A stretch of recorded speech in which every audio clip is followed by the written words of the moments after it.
Has anyone ever told you that you can't do something? Yeah, me too. Hey guys, it's Molly here again for another Storytime video.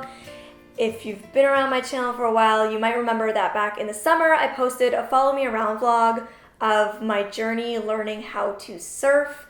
And in that video, I told like a little bit of the backstory of why I was learning to surf and why I was so passionate about learning to surf. But I thought I would just do like a real sit-down video, more concise version of the story. And for anybody who might have missed that video, here's this one. So I believe it was about March or April of last year, and I was swiping my way through Tinder and ended up matching with a guy named Matthew. And we both like really loved to travel, loved the outdoors, being physically active. He had a photo with an elephant, and my favorite animal is an elephant, so I was pretty sure it was meant to be. And we started talking, the conversation was going well, things were flowing along nicely. He was telling me all about the fact that he really likes mountain biking and rock climbing and soccer and surfing. And, you know, I told him that I love biking. I actually did a 140-kilometer bike ride for a fundraiser. And I used to work in a rock climbing gym in high school and love rock climbing any chance I get. And that, you know, as a kid, I grew up playing soccer at like a really competitive level, and just like all these different things that I love doing, Pilates and suspension yoga, downhill skiing and horseback riding. So we were like going on about different sports and activities that we do, and it was going well, and I felt like this was a good time to like casually drop in the blind thing. If you're wondering why I don't put it in my profile, I did a whole video on that, so I'll have that linked. But mainly it's just like for safety reasons is the reason I chose not to put it on my profile. And so within the conversation, usually within like the first half hour of talking to a guy, I would, if I felt like it was going well and it was like a safe time to do it, I would let them know. And so I felt like this was like a good segue. So I was like, you know, I actually lost my vision when I was 14 years old. But since losing my vision, I've actually found that pretty much every sport is adaptable. It's really cool. You can actually make pretty much any sport accessible. And he asked me how blind I am. So I told him that I have light and shadow perception remaining, but would pretty much be considered totally blind. And that's when he told me essentially that he cannot date me because I'm blind, and that means that we can't go surfing together, and he needs a girlfriend he can surf with. And I know this is going to sound really dramatic, but in that moment for me, it honestly was like one of those like movie moments where it felt like everything just slowed down, and I just felt my heart beating really fast, and like all sound just went away. And it was just like, I was just in shock. Like nobody had ever said anything like that to me before. And I wasn't shocked because he said he didn't want to date me. Like, fine, no big deal. It was the fact that this person, because of my blindness, felt like they were able to now tell me what I can and can't do, what I am and am not capable of. And after kind of taking a moment to like absorb what he had just said, I shot back like my gut instinct, which was to say, that's fine. I actually don't date guys who tell me what I can and can't do because of something that they know nothing about. And that's when he very promptly unmatched me. And I sat there for a few more minutes, like thinking about what had happened. And then I got up, I went out to the kitchen where my parents were. I told them what had just happened. And then in the same breath that I told them that, I told them, it's cool, I'm going to learn how to surf one day. And I definitely didn't realize when I said that in June, I'd be learning to surf in California. But it was just one of those situations that was like so serendipitous. Like everything was just meant to be, everything lined up perfectly.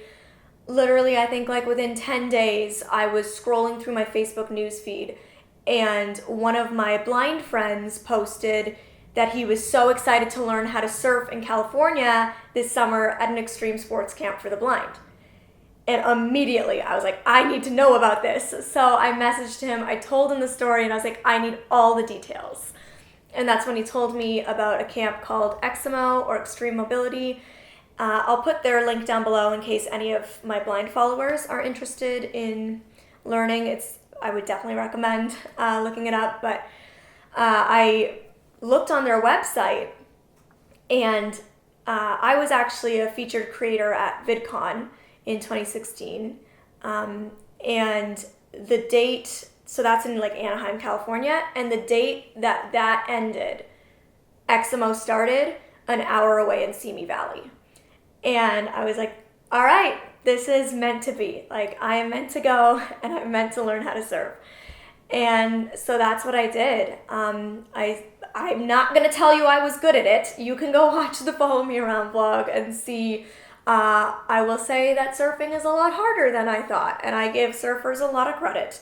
It's not easy, but I had a lot of fun trying, and I can tell you that I was certainly not trying to learn how to surf so that I could date this guy.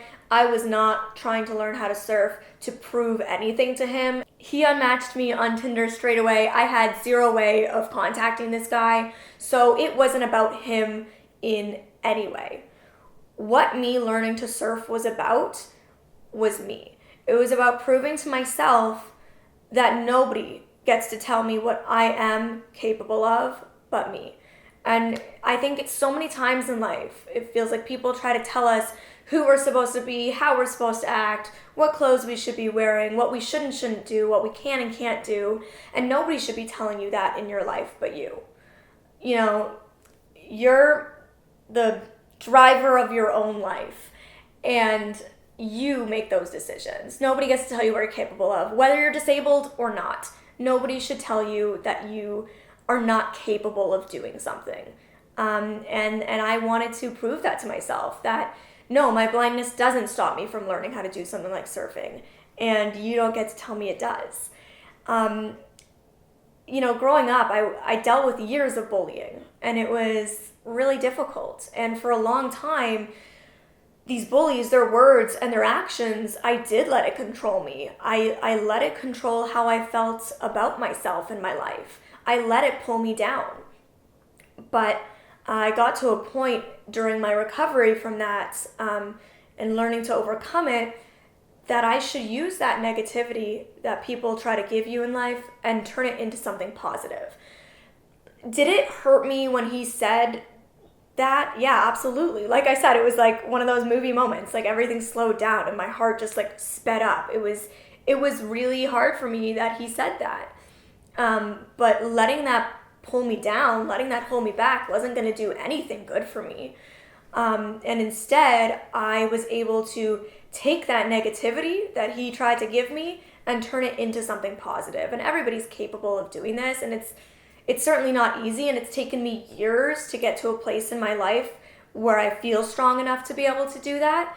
But it's in you, you know, it's there. You just have to dig down and find it. In those really hard moments, in those really hurtful moments, you have it in you to make it something positive. Allow that negativity to fuel you, to let it move you forward in life. It's like my shirt says, you know, rise and shine, rise above that and shine despite it. And, you know, that's what I want to do. I use that negativity, and I honestly, like, surfing's cool, but I don't think I ever would have been like so determined to learn how to do it. But he gave me that, you know, that fuel to want to go learn a new skill. I got to spend an extra week in one of my favorite places on earth. I had a ton of fun. It was an amazing experience. I met somebody who is now one of my absolute best friends. He's incredible. He's like my soulmate. And, you know, his sister is now like my sister. His family is like my family. And he and I always joke, like, thank you, Matthew, from Tinder, because I know that this family will be in my life forever, and Eximo will be in my life and my heart and my memories forever. And if it wasn't for him saying that, it would have never happened. So when life hands you lemons, make lemonade is basically what I'm saying. If you have any stories from your life of situations like this, again, whether it's disability related or not, please comment down below and let me know. Tell me about a time when somebody's told you that you can't do something and you've gone and you've proved them wrong. I'd love to hear. Definitely check me out on Instagram, Facebook, Twitter. Links are always in the description box. Give this a thumbs up if you enjoyed it, and I will see you next time. Bye, guys.